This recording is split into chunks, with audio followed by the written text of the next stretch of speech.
Baik, Assalamualaikum warahmatullahi wabarakatuh. Nama saya Ahmad Tarik Wali dengan NIM 2265096. Saya dari kelas C. Sini saya akan mereview materi tentang rekayasa perangkat lunak dalam kursus software engineer pertemuan yang kedua. Sejarah software engineering. Istilah software engineering digunakan pertama kali pada tahun 1950-an dan awal tahun 1960-an. Saat itu masih terdapat perdebatan tajam mengenai aspek engineering dari pengembangan perangkat lunak. Kemudian pada tahun 1968, pada 1968 dan tahun 1969, Komite Sains NATO mensponsori dua konferensi tentang rekayasa perangkat lunak yang memberikan dampak kuat terhadap pengembangan rekayasa perangkat lunak. Kemudian pengertian dasar. Lanjut, pengertian dasar. Pengertian RPL sendiri adalah suatu disiplin ilmu yang membahas semua aspek produksi perangkat lunak, mulai dari tahap awal yaitu analisis kebutuhan pengguna, menentukan spesifikasi dari kebutuhan pengguna, desain, pengkodean, pengujian sampai pemeliharaan sistem setelah digunakan. Dari pengertian ini dijelaskan bahwa RPL tidak hanya berhubungan dengan cara pembuatan program komputer.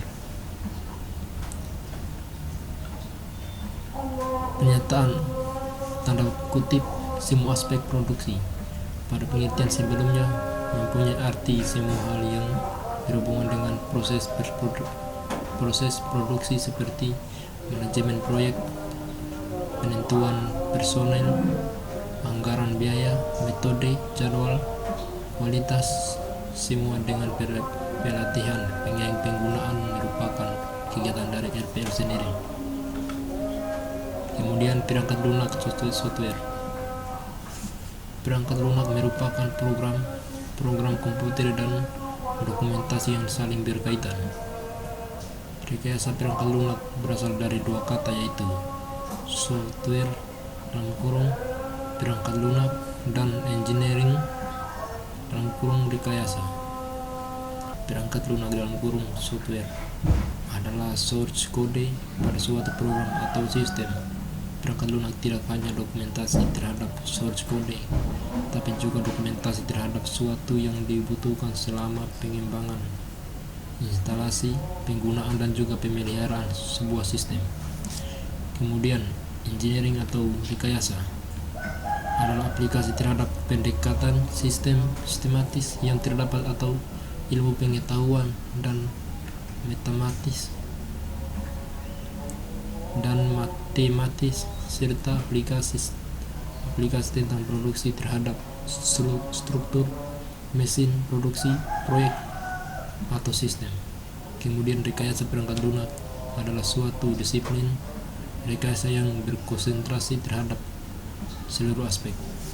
Kemudian pengembangan rekayasa perangkat lunak, meskipun baru dicetuskan pada tahun 1968, namun RPL telah memiliki sejarah yang cukup yang tajam. Dari sisi disiplin ilmu, RPL masih deklaratif, mudah dan juga akan terus berkembang. Arah pengembangan yang saat ini adalah dikembangkan antara lain meliputi: yang pertama, tahun kejadian 1940-an, komputer pertama kali yang membolehkan penggunaan menulis kode program langsung. Yang kedua, 1940-1950-an, generasi awal interpolator dan bahasa Markov, generasi pertama komputer. Yang ketiga, 1960-an, generasi kedua komputer, compiler komputer mainframe mulai dikomersialkan. Pengembangan perangkat lunak personal konsep software engineering mulai digunakan. Kemudian tahun 1970-an, perangkat pengembangan perangkat lunak, perangkat mikrokomputer komersial. Kemudian pada tahun 1980-an, perangkat komputer personal dalam kurung PC komersial meningkatkan pemerintahan perangkat lunak. Kemudian tahun 1990-an, pemrograman berlintas objek atau OOP, Agile Project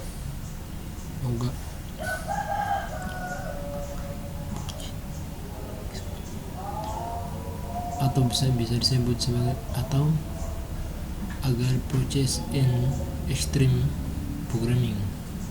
Kemudian pada tahun 2000-an, platform interpreter modern dalam kurung Java, Net, PHP dan lain-lain outsourcing. Ruang lingkup rekayasa perangkat lunak dalam kurung software engineering.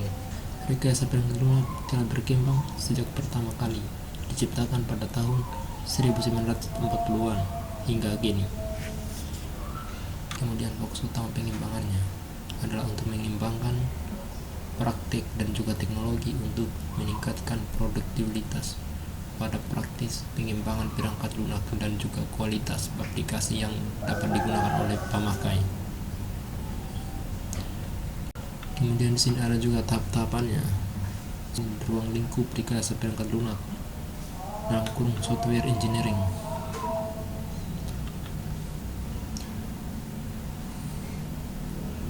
Tujuan rekayasa perangkat lunak. Yang pertama, tujuan dari RPL ada 3. Yang pertama, menghasilkan perangkat lunak yang berkualitas. Yang kedua, menghasilkan perangkat lunak yang efisien. Yang ketiga, menghasilkan perangkat lunak yang tepat. Kemudian faktor-faktor yang melatar belakangi munculnya RPL. Ketidakmampuan organisasi mendeteksi waktu, usaha dan juga biaya. Membangun perangkat lunak. Perubahan nisbah atau rasio biaya perangkat keras THD harga perangkat lunak. Kemudian kemajuan pesat perangkat keras. Kemudian kemajuan dalam teknik-teknik pembuatan perangkat lunak. Kemudian tuntutan yang lebih tinggi THD jumlah perangkat lunak.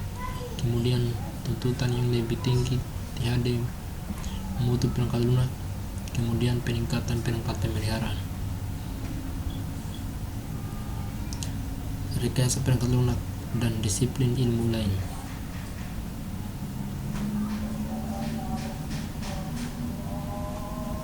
Cakupan ruang lingkup yang cukup luas membuat RPL sangat berkaitan dengan disiplin dengan membidang ilmu lain.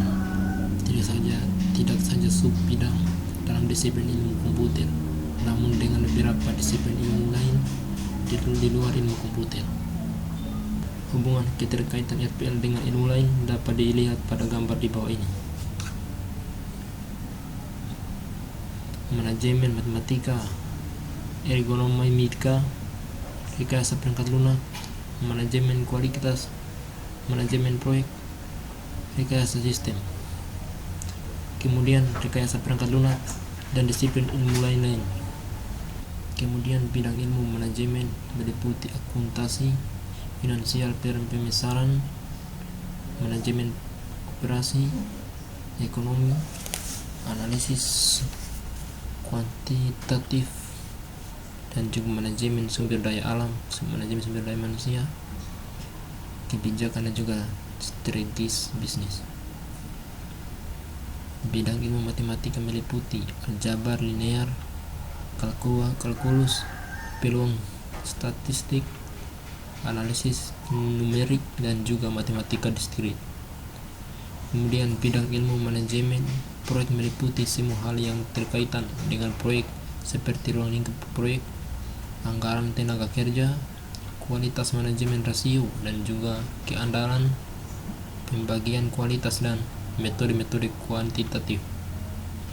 Kemudian bidang ilmu ergonomika menyangkut hubungan dalam kurung interaksi antara manusia dengan komponen-komponen lain dengan sistem komputer.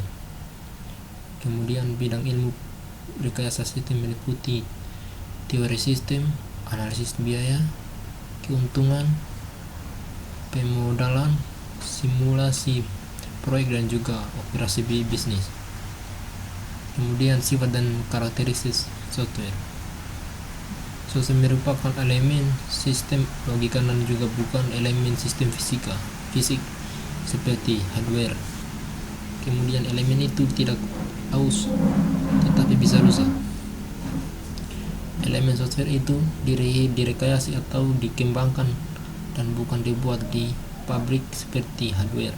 Kemudian di sini ada hardware dan juga software.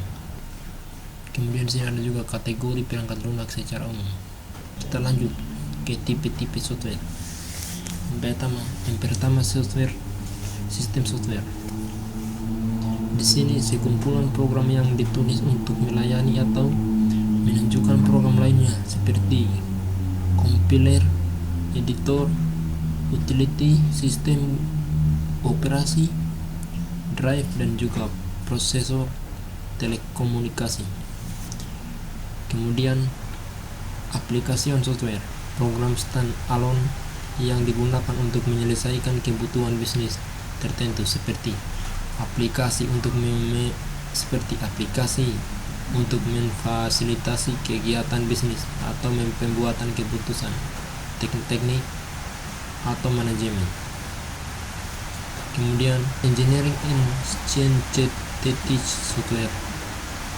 software yang dicirikan dengan algoritma numerik. Aplikasinya berkisar dari astronomi sampai vulkanologi, analisis otomatis sampai dinamika orbit ruang angkasa. Kemudian tipe-tipe software yang banyak digunakan atau menggunakan algoritma non-numerik dalam menciptakan masalah kompleks yang tidak dapat dianalisis dengan komputasi biasa. Mungkin sekian review materi dari saya. Kurang lebih yang dimaafkan. Wabillahi taufiq wal hidayah. Wassalamualaikum warahmatullahi wabarakatuh.